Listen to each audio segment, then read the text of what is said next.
رمضان اللہ کا چنا ہوا مہینہ ہے، تمام مہینوں سے افضل، ہم سب کے لیے باعث رحمت، جس میں رحمت کے دروازے کھول دیے جاتے ہیں، جنت کے دروازے کھول دیے جاتے ہیں اور جہنم کے دروازے بند کر دیے جاتے ہیں، اور نیکیوں میں آگے بڑھنے کے لیے سب کو پکارا جاتا ہے۔ یا باغی الخیر اقبل، اے خیر کے چاہنے والے، اے خیر تلاش کرنے والے، اے خیر کے شائق شوقین، آگے بڑھو۔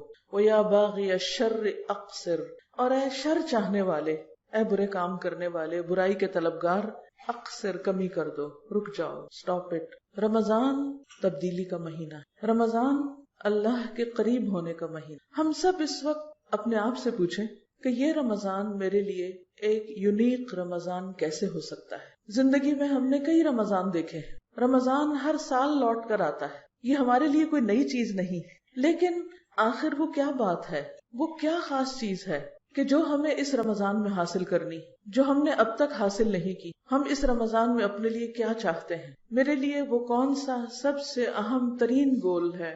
میرے لیے رمضان کے اعتبار سے وہ کون سی ٹاپ پرائرٹی ہے؟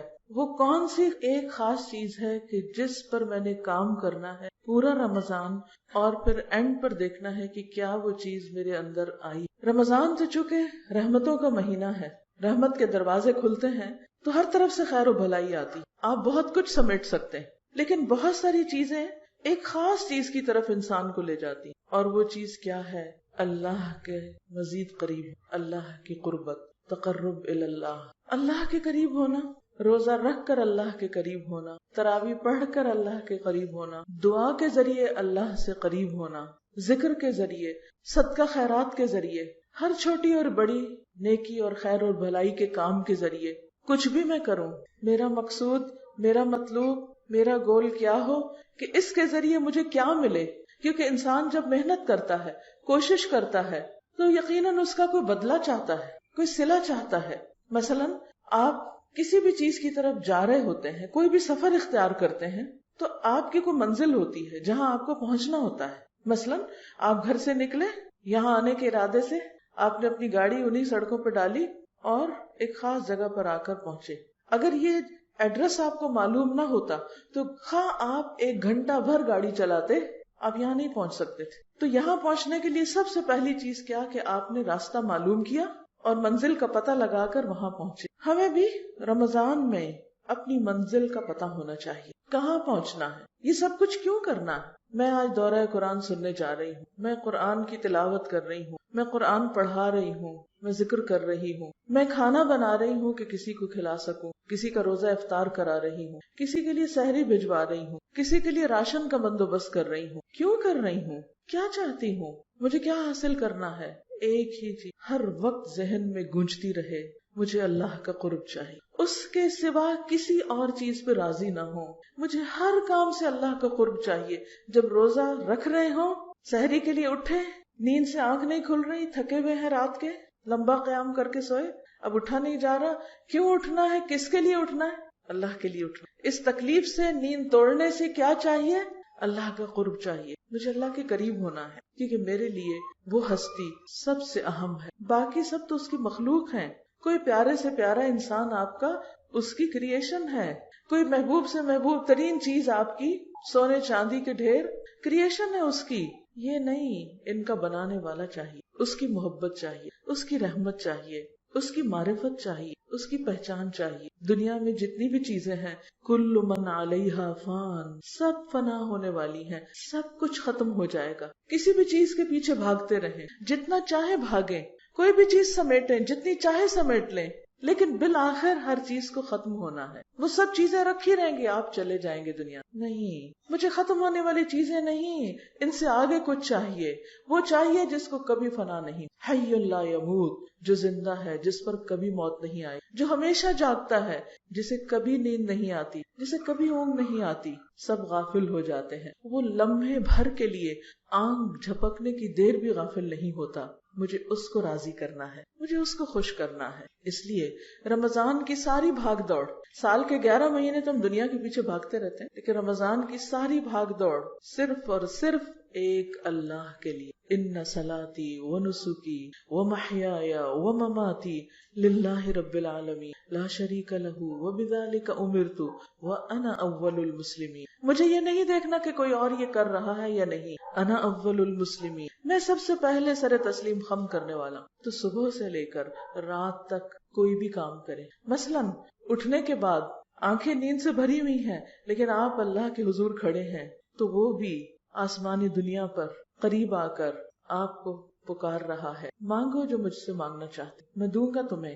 تو جب انسان کا کنیکشن اس کے ساتھ ہو جاتا ہے تو نیند جیسی چیز بھی چلی جاتی. آپ نے دیکھو گا آپ گہری سے گہری نیند سوئے، لیکن اگر کوئی آپ کا محبوب ترین انسان آ جائے تو کیا آپ سوتے رہیں گے؟ سب چھوڑ کے آپ اٹھ کھڑے ہوں گے اور یہ ظاہر بھی نہیں کریں گے کہ میں نیند سے اٹھا ہوں. یہ ناگواری کے اثرات بھی نہیں آئیں گے. پھر آپ دیکھیے کہ آپ کچن میں جاتے ہیں، افطاری بناتے ہیں یا لگاتے ہیں، یا جو بنا رہے ہیں ان کو انسٹرکشنز ہی دیتے، کچھ بھی کرتے ہیں.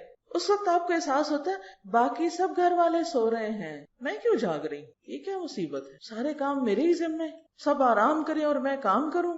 اس سے اچھا تھا عورت نہ ہوتی، کچھ اور ہوتی، عورت نہ ہوتی. اتنے کام کرنے پڑتے، اتنی ذمہ داریاں ہیں مجھ پہ. کیا سوچ آپ کا دل ٹھنڈا کر دے گی؟ کیا چیز آپ کے اندر ایک خوشی کی لہر دوڑا دے گی؟ کس چیز سے آپ پرسکون ہو کر شکر گزار ہو جائیں گے کہ اللہ تیرا شکر ہے، تو نے مجھے اس کام کے لیے چنا کہ میں سارے گھر والوں کے لیے سحری کا انتظام کروں، سب کو میں کھانا کھلاؤں. میں کیوں کھانا بنا رہی ہوں؟ میں کیوں سحری تیار کر رہی ہوں؟ میں کیوں کچن میں کھڑی ہوں جبکہ لوگ آرام سے ابھی سو رہے ہیں؟ کس کے لیے؟ کس کے لیے؟ اللہ کے لیے، تاکہ میرا رب مجھ سے خوش ہو جائے. سارا غم جاتا رہے گا کیونکہ رب چاہیے. پھر اس کے بعد آپ سب کو کھلا چکتے ہیں، سب میز چھوڑ کے چلے جاتے ہیں. باقی کام کس کا رہ جاتا ہے؟ آپ کا رہ جاتا ہے. اور کبھی کبھی غصہ بھی آنے لگتا ہے، یہ کیا بات ہوئی، اٹس انفیئر، اور آپ برتن پٹکنے لگتے ہیں، غصے میں آ جاتے ہیں. روزہ رکھا ہوا ہے، غصے سے بھرے ہوئے ہیں، کیا فائدہ ایسے روزے کا؟ ایک ایک برتن کیوں پیار سے اٹھاؤں، کیوں واش کروں یا واش کرنے کے لیے رکھوں؟ کس کے لیے؟ اپنے رب کے لیے. ہم دنیا بھر کے انسانوں کی خدمت کو باعث فخر سمجھتے ہیں. اگر کسی شخص کے بارے میں آپ کو یہ پتا چلتا ہے کہ وہ سوشل ورکر ہے، وہ خدمت خلق کا کام کرتا ہے، وہ انسانوں کی فلاح و بہبود کا کام کرتا ہے، آپ بہت خوش ہو جاتے ہیں، آپ اس کی بہت عزت کرتے ہیں، احترام کرتے ہیں. اتنا اچھا انسان، انسانوں کے کام آتا ہے. لیکن کیا وہ انسان نہیں جو آپ کے گھر میں ہے؟ گھر والوں کی خدمت، گھر والوں کی مدد کر کے آپ کے اندر وہ اطمینان کیوں نہیں آتا؟ آپ اس کو کام کیوں نہیں سمجھتے؟ وہ باعث اجر کیوں نہیں؟ اس پر کوئی اور آپ کو اجرت نہیں دے سکتا، لیکن وہ جانتا ہے جس کے لیے آپ کر رہے ہیں. پھر چونکہ تنہائی کا وقت ہوتا ہے تو اندر سے طرح طرح کے خیال اٹھتے ہیں. آپ کو اپنی کوئی بہن یاد آ جاتی ہے، اس کے گھر میں تو اتنے نوکر ہیں، اس کو تو ایسی اور ایسی فیسلٹیز حاصل ہیں، اس کے گھر میں تو آٹومیٹک واشنگ مشین ہے، ڈش واشر ہے. اور پھر آپ کی آنکھوں سے آنسو چھلکنے لگتے، میری قسمت پھوٹ گئی، میں یہاں کیوں آ گئی؟ ساری شکر گزاری جاتی رہتی ہے. نہیں بھائی، مومن کو تو ایک کانٹا بھی چبھتا ہے تو اس کے لیے اجر لکھا جاتا ہے، وہ اس کے گناہوں کا کفارہ ہوتا ہے. یہ آپ کے لیے امتحان ہے، اس کے لیے کوئی اور ہوگا جو آپ کو نہیں پتا. وہ ڈش واشر میں برتن ڈالتے ہوئے کسی اور بات پہ روتی ہوگی، آپ ڈش واشر کے لیے رو رہے ہیں، اس کے پاس ڈش واشر ہے، وہ پھر بھی رو رہی ہے، اس کا ہم و غم کچھ اور ہے. کیونکہ دنیا آزمائشوں کا گھر ہے، یہاں ہر شخص آزمایا جا رہا ہے، سب کا امتحان ہو رہا ہے. صرف سکون اس کو ہے جس کے دل میں رب ہے، جو اپنے سب کام رب کے لیے کرتا ہے، جو بھی اس کے حصے میں آ گیا. یہ کاموں کی تقسیم بھی ایسی ہے جیسے رزق کی تقسیم ہوتی ہے. اس لیے غم نہ کریں، دکھی نہ ہوں، اپنے رب کے لیے کریں. پھر نماز پڑھتے ہیں آپ، کیوں پڑھ رہی ہوں، کیوں کھڑی ہوں؟ اللہ تیرے لیے. پھر قرآن کھولا آپ نے، تلاوت ہو رہی ہے. اف، یہ جو رمضان میں پورا سپارہ پڑھنا پڑتا ہے میں تو جڑی جاتی ہوں بیٹھے بیٹھے. کیوں پڑھ رہے ہیں؟ نہ پڑھیں، بند کر دیں. نہیں، پڑھنا ہے. کس کے لیے؟ رب کے لیے، اس کے قریب ہونے کے لیے. جاب پہ جانا ہے، کام پہ جانا ہے، پھر پاؤں بوجھل ہونے لگتے ہیں. اب روزہ رکھ کے بھی کام پہ جانا ہے. کاش ہمارے لیے کوئی کمانے والا ہوتا. کتنی خوش قسمت ہیں وہ عورتیں جن کے گھروں میں کمانے والے ہیں اور وہ اس وقت سو رہی ہیں، آرام کر رہی ہیں. بھائی، سونے والے اور کام کرنے والے برابر نہیں ہوتے.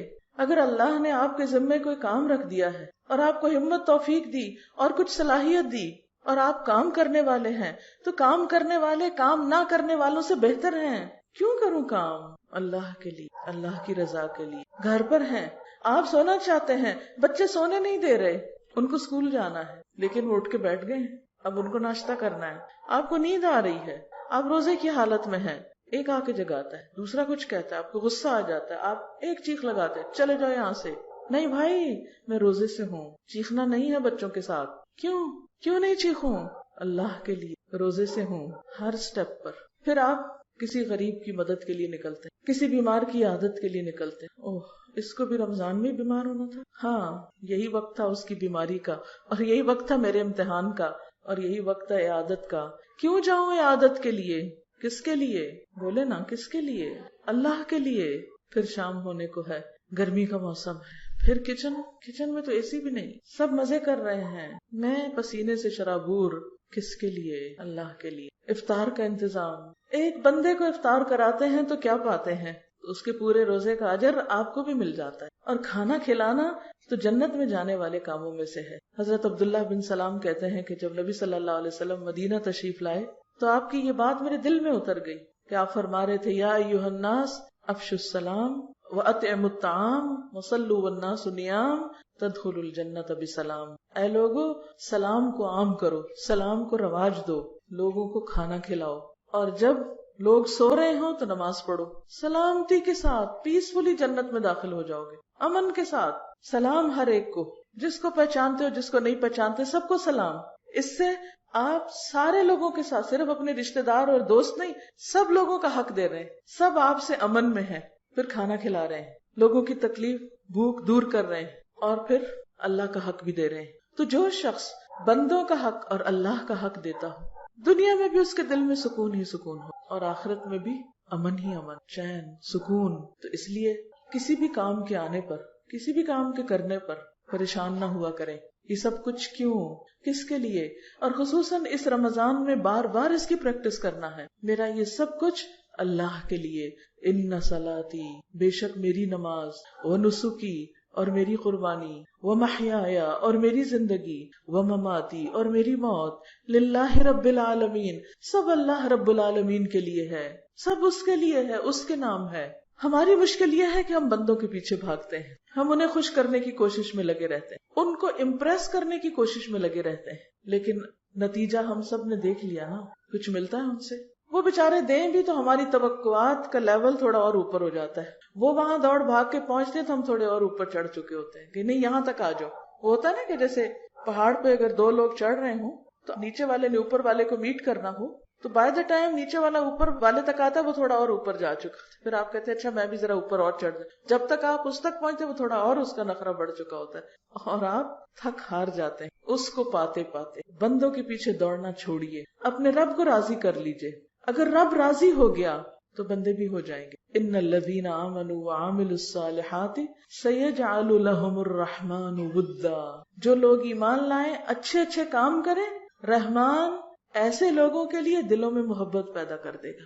آپ رب کو راضی رکھیں، سارا جگ آپ سے راضی ہو جائے گا. اور اگر پھر بھی نہ ہو، کوئی شکایت ان کو رہ بھی جائے تو فکر کی ضرورت نہیں، اس لیے کہ ہماری زندگی کا مقصد بندوں کو راضی کرنا نہیں ہے، ہماری زندگی کا مقصد اپنے رب کو راضی کرنا ہے. اور جب ہم بندوں کو بھی راضی کریں تو اس لیے کریں کہ اس سے بھی رب راضی ہو.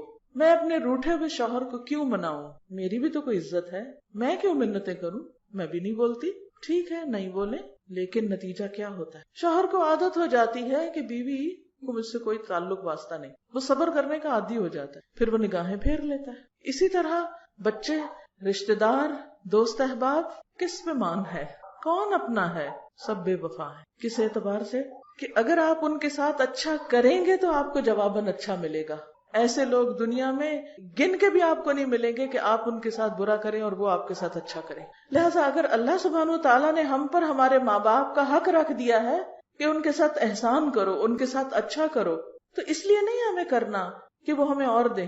ساری زندگی سے بےچارے دے رہے ہیں، اب ہم صرف ان کی خوشامد اس لیے کریں کہ ان سے کچھ اور مل جائے، تو یہ نیت اچھی نہیں. یا پھر اس بات کا بہانہ کر لیں وہ کون سا ہمارا خیال رکھتے ہیں، ان کو بھی تو فلاں بچہ زیادہ پیارا ہے، بس ٹھیک ہے اسی کے پاس جائیں، ہم سے کیا لینا. نہیں، ہمیں اپنے والدین کے ساتھ احسان اس لیے کرنا ہے کہ ہمارے رب کا حکم ہے، ہمارا رب ہم سے یہ چاہتا ہے. اپنے رب کو راضی کرنے کے لیے والدین کو راضی کر رہے ہیں، چاہے والدین ہمارے حقوق نہیں دیتے، چاہے وہ ہم پر کسی اور بچے کو فوقیت دیتے ہیں، لیکن ہم نے اس لیے کرنا ہے کہ ہمارے رب نے فرمایا، اور وہ ہمیں کبھی غلط مشورہ نہیں دے سکتا. اس کا ہر حکم، اس کی ہر بات ہمارے فائدے میں ہے. اس لیے اس رمضان میں اپنے اندر بار بار ہر کام کرتے وقت ایک ہی چیز دہرانی ہے، رب کے لیے، میں رب کے لیے، میرا ہر عمل رب کے لیے، میرے روزے، میری نماز، میری قربانی، میرا صدقہ خیرات، میری بندوں کی خدمت، ہر چیز میرے رب کے لیے۔ اور آپ کو پتا ہے کہ رب کتنی زیادہ جزا دے سکتا ہے؟ اس وقت جب ہر ایک کو اپنی پڑی ہوگی۔ آپ دیکھیں کہ جب ہر ایک کو اپنی پڑتی ہے نا دنیا میں بھی، تو کوئی آپ کو نہیں پھر پوچھتا، ہر ایک کو اپنا ہی فکر ہوتا ہے، وہ اپنے آپ کو سنبھالنے میں لگے ہوتے ہیں۔ تو قیامت کے دن سب کو کس کی پڑی ہوگی؟ کون کس کے لیے سوچ رہا ہوگا؟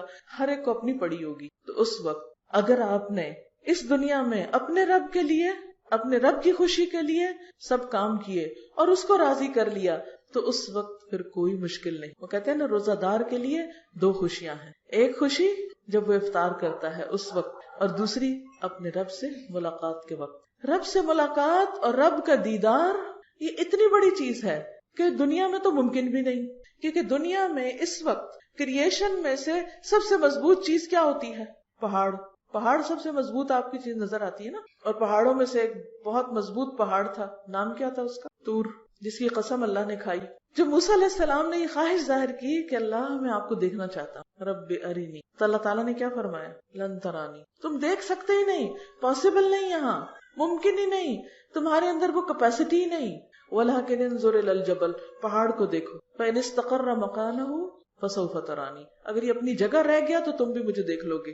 فَلَمَّا تَجَلَّى رَبُّهُ لِلْجَبَلِ، کیا ہوا؟ جب اللہ نے اس پہاڑ پہ تھوڑی تجلی ڈالی تو پہاڑ کا حال کیا ہو گیا؟ ریزہ ریزہ۔ اور موسیٰ کا حال کیا ہو گیا؟ وَخَرَّ مُوسَىٰ صَعِقًا، بے ہوش ہو گئے۔ پہاڑ بھی طاقت نہیں رکھتا مضبوط ترین ہونے کے باوجود۔ اگر اس وقت مضبوطی پہاڑ کی محسوس نہیں ہوتی تو آپ کسی بھی پتھر کو ذرا ہاتھ میں لے کے دیکھیے، کسی چٹان پہ ذرا ہاتھ رکھ کے دیکھیے کہ وہ ہاتھ رکھیں گے تو لگے گا جیسے آپ کو دھکا دے رہی ہے، آپ اس کو نہیں ہلا سکتے، اتنی مضبوطی اس کے اندر ہوتی۔ اگر پہاڑ ریزہ ریزہ ہو جائے اس لیے کہ وہ اللہ کی تجلی کو برداشت نہیں کر سکتا، تو میں اور آپ تو پہاڑ کے مقابلے میں بہت ہی لچکدار ہیں، اس دنیا میں نہیں ممکن۔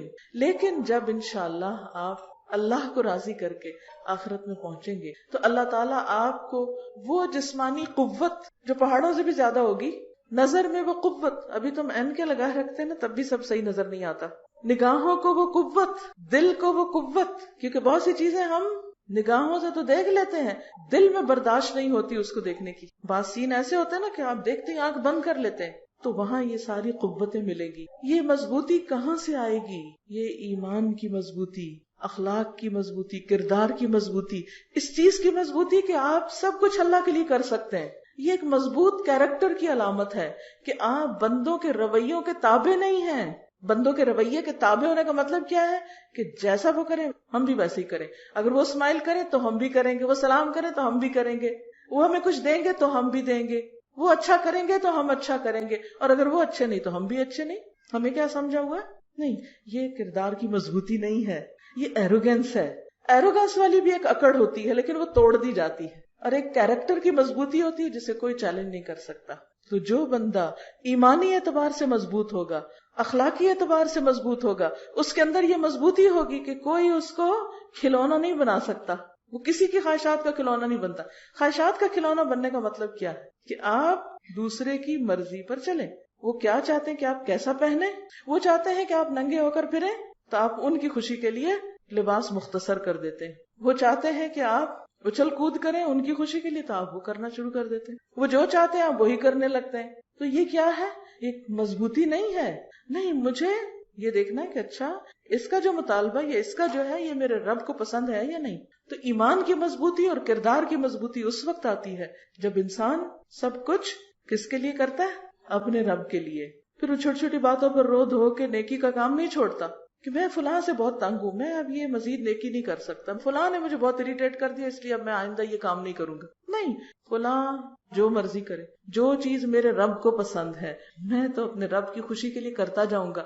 اور جب انسان رب کی خوشی کے لیے کرتا ہے تو اس کو یہ پتہ بھی نہیں چلتا، چلے بھی تو اس کے لیے کوئی بہت اہم بات نہیں ہوتی کہ یہ لوگ کیا کہہ رہے ہیں اور کیا کر رہے ہیں۔ تھوڑی دیر کے لیے دیکھ کے تکلیف ہوتی، اریٹیشن ہوتی ہے، لیکن کوئی زیادہ فرق نہیں اس انسان کو پڑتا، کیونکہ اس کو پتا ہے وہ جس کے لیے کر رہا ہے وہ خوش ہو رہا ہے۔ تو اس رمضان میں کیا حاصل کرنا ہے؟ رب کی خوشی۔ کس کو پانا ہے؟ رب کو پانا ہے. ہر کام کس کے لیے کرنا ہے؟ اپنے رب کے لیے. بہت سے لوگ کہتے ہیں نا صبر نہیں ہے. صبر صرف اس وقت آتا ہے جب انسان کس کے لیے کرے؟ رب کے لیے، اللہ کے لیے. یہی آپ کو میسج دینا تھا کہ اس رمضان کا اپنا موٹو بنا لیں کہ مجھے کیا حاصل کرنا ہے؟ اللہ کا قرب. اپنے اپنے الفاظ میں جو چاہیں لکھ لیں، میرا سب کچھ میرے رب کے لیے، اور میرا رب مجھے کافی ہے، حسبی و کفا. اور بندوں کے ساتھ جو تعلق ہے، ان کی جو دلداری کرنی ہے، ان کو جو خوش کرنا ہے، ان کے ساتھ اچھے اخلاق سے پیش آنا ہے. اس لیے نہیں کہ وہ مجھے اپریشیٹ کریں کہ ہے کتنے اچھے اخلاق کا بندہ. نہیں بھائی، آپ سے نہیں چاہیے، اس سے چاہیے، اس سے تعریف، اس کی خوشی چاہیے. آپ دیکھیں گے کہ اس کے بعد آپ کے اندر ایک ایسا جذبہ آ جائے گا کہ آپ اپنے دشمن کو بھی جا کے السلام علیکم کہہ سکتے ہیں. کوئی شخص جو آپ کے ساتھ کتنی بھی بد اخلاقی کر چکا، آپ اس کو بھی جا کے بہت اچھی طرح مل سکتے ہیں، کیونکہ آپ اس کے لیے نہیں مل رہے، اپنے لیے نہیں کر رہے. کس کے لیے کر رہے ہیں؟ رب کے لیے. بلندی صرف اس انسان کو ملتی ہے جو بلندی چاہتا ہے. اور بلندی کس میں ہے؟ لوگوں کی باتوں اور لوگوں کے رویوں سے اوپر اٹھ جانے میں، لوگوں کی خواہشات کا تابع ہونے کی بجائے اللہ کی مرضی کے تابع ہونے میں. تو انشاءاللہ اگر آپ نے اس کی نیت کر لی اور آپ نے اگر یہ سبق یاد کر لیا تو میں سمجھوں گی کہ میرا لاہور آنا فائدہ مند ہو گیا. میں صرف ایک پیغام دینے آئی ہوں، اور وہ کیا کہ اس رمضان میں اپنے رب کو، اس کے قرب کی لذت پالے اور اس کی محبت کا لطف اٹھا لیں، ہر غم سے بے نیاز ہو جائیں. کیونکہ جو اللہ کے دوست ہوتے ہیں، اللہ کا وعدہ ہوتا ہے، الا ان اولیاء اللہ لا خوف علیہم ولا هم يحزنون. یہ نہیں کہ یہ اچانک کوئی آخرت میں ہو جائے گا، یہ یہاں سے پریکٹس کرنی ہے اللہ کا دوست بننے کی، کہ دل میں کوئی غم نہ رہے، ہمیشہ پر امید رہیں، اس سے مانگتے رہیں، اس کی طرف دوڑتے رہیں، اس کی خوشی کے لیے ہر ایک کے کام آئیں، دوست کے بھی، دشمن کے بھی، اپنے کے بھی، پرائے کے بھی، ہر ایک کے ساتھ اچھا. رمضان آیا ہی اس لیے ہے کہ ہمارے اندر یہ تبدیلی آ جائے. ٹھیک ہے انشاءاللہ. جزاکم اللہ خیرن، آپ سب کے صبر کا، پیشنس کا اور وقت کا، اور اللہ تعالیٰ ہماری اس ملاقات کو بہت ہی فائدہ مند ملاقات بنائے، اور ہم سب کا رمضان پچھلے تمام رمضانوں سے اچھا ہو. مختصر سی دعا. سبحان اللہ والحمد للہ ولا الہ الا اللہ واللہ اکبر ولا حول ولا قوة الا باللہ العلی العظیم. اللہم صل علی محمد وعلی آل محمد کما صلیت علی ابراہیم وعلی آل ابراہیم انک حمید مجید. اللہم بارک علی محمد وعلی آل محمد کما بارکت علی ابراہیم وعلی آل ابراہیم انک حمید مجید. یا اللہ، یا رحمان یا رحیم، یا حی یا قیوم، یا ذا الجلال والاکرام، یا احد یا صمد، یا وتر یا فرد، یا مجیب الدعوات، یا بدیع السماوات والارض. یا رب ذی الجلال والاکرام، تو ہم سب کو ایمان عطا فرما، اخلاص عطا فرما، تقوی نصیب فرما، اچھے اخلاق عطا فرما. ہمارے اندر ایمان کی ایسی مقدار پیدا کر دے کہ ہم نیکیوں کا شوق رکھیں اور برائیوں سے بچ سکیں. یا اللہ ہماری اولادوں کو ہدایت دے، اللہ انہیں سیدھے راستے پر چلا. ہماری آئندہ جنریشنز کو بھی ایمان پر ثابت قدم رکھنا. یا اللہ ہم سب کا یہ رمضان بہت عمدہ رمضان گزرے، اور ہم سب تیرے اور زیادہ قریب ہو جائیں، تیرے مقرب بندوں میں شامل ہو جائیں. تو ہم سب کو معاف کر دے. یا اللہ اس مجلس کے اہتمام میں جس نے جو حصہ ڈالا ہے، اللہ ان سب کو جزائے خیر عطا فرما. سب کے وقت، مال، جان، عزت، آبرو، ہر چیز میں برکت پیدا کر دے اور ان کی حفاظت فرما. یا رب العالمین ہم سب کو معاف کر دے، اور ہم نے جو کچھ سیکھا ہے ہمیں اس پر عمل کرنے والا بنا دے. سب بیماروں کو صحت عطا فرما، سب دکھی لوگوں کے دکھ دور فرما.